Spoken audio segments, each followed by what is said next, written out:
In financial remedy proceedings, a pension fund is frequently the largest or second largest asset on the matrimonial schedule. But despite carrying a high capital value on paper, a pension presents a unique problem.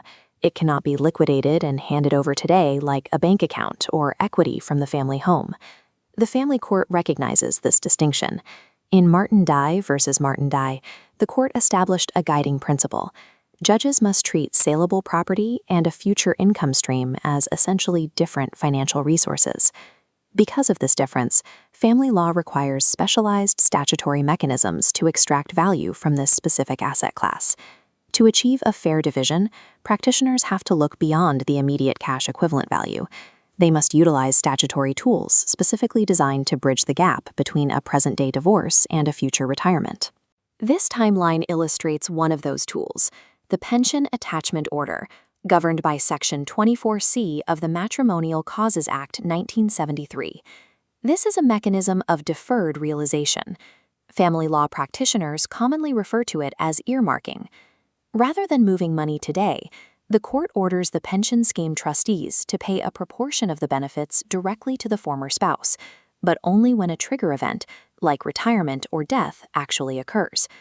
Contrastingly, a property adjustment order forces a transfer concurrently with the final order. A pension attachment requires the receiving party to wait indefinitely. Section 24C creates a legally binding bridge to the future. The receiving spouse trades the immediacy of a lump sum today for a guaranteed slice of an income stream tomorrow.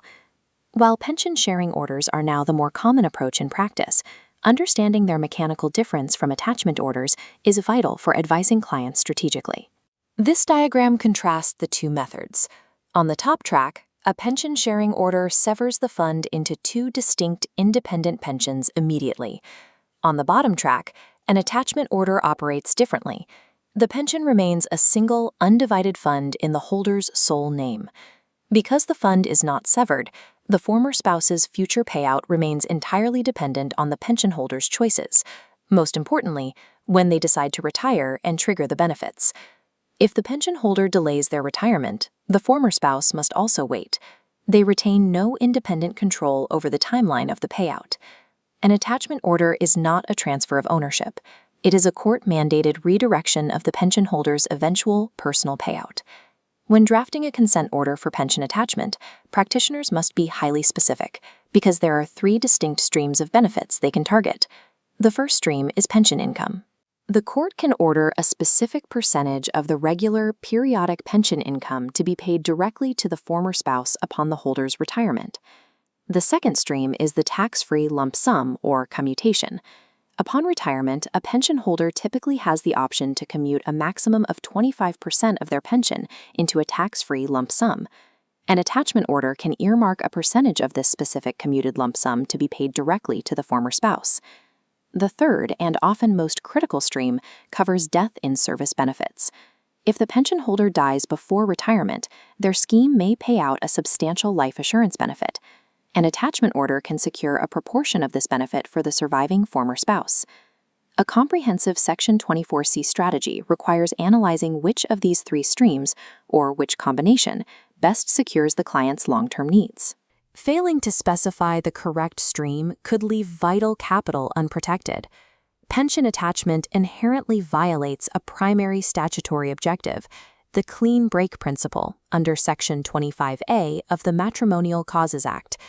Because the financial obligations stretch far into the future, the parties remain financially tethered. This prevents either party from achieving true financial independence post-divorce. The most significant legal consequence of this ongoing tie is that pension attachment orders are not final capital orders. Under Section 31 of the Act, pension attachment orders remain variable. If the pension holder's circumstances change drastically before retirement, they can apply to the court to vary or even discharge the attachment. There is also a direct financial risk. The receiving spouse bears the investment risk of the fund. If the fund underperforms over the next decade, the earmarked percentage will yield a much lower real-world value than anticipated at the time of divorce. Section 24C provides access to future capital, but it does so at the cost of finality. It exposes the receiving spouse to ongoing litigation risk and market volatility. Securing a court order is merely the first requirement. Actual execution depends on strict adherence to the procedural rules within Part 9 of the Family Procedure Rules 2010. Whether the financial remedy application is contested or being resolved by a consent order, the pension scheme administrators must be formally involved. The party with the pension rights must notify the pension trustees that an attachment order is proposed and serve them with a copy of the draft order and the pension attachment annex. The statutory timeline is rigid. The court cannot make the pension attachment order unless the pension arrangement administrators have been given a minimum of 21 days to object to the notice. Trustees might object if the proposed terms violate the specific rules of their scheme. For example, if an order attempts to attach an unfunded benefit that doesn't allow external redirection. Failing to properly serve the administrators and observe that 21-day objection window will render the consent order unenforceable, collapsing the deferred financial settlement entirely. This raises a logical question. If pension sharing provides a clean break and independent control, why would a practitioner ever advise a client to pursue a variable, deferred attachment order? In certain niche scenarios, the pension holder's scheme rules may strictly prohibit an external transfer, and an internal transfer might be highly disadvantageous to the receiving spouse. Section 24C becomes uniquely valuable when the primary goal is protecting the former spouse against the imminent death of the pension holder. It allows practitioners to specifically target massive death-in-service payouts that cannot be replicated through a sharing order. Pension attachment is a precision instrument. It bridges specific financial vulnerabilities that sharing simply cannot address, serving as an alternative to standard equalization. Mastering the mechanics of the Matrimonial Causes Act 1973 requires expertise in dividing present assets and legally harnessing future income streams.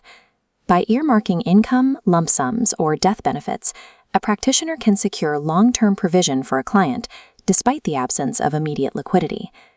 Ultimately, understanding the precise mechanics of pension attachment ensures practitioners can effectively secure long-term financial remedies when an immediate clean break is neither possible nor preferred.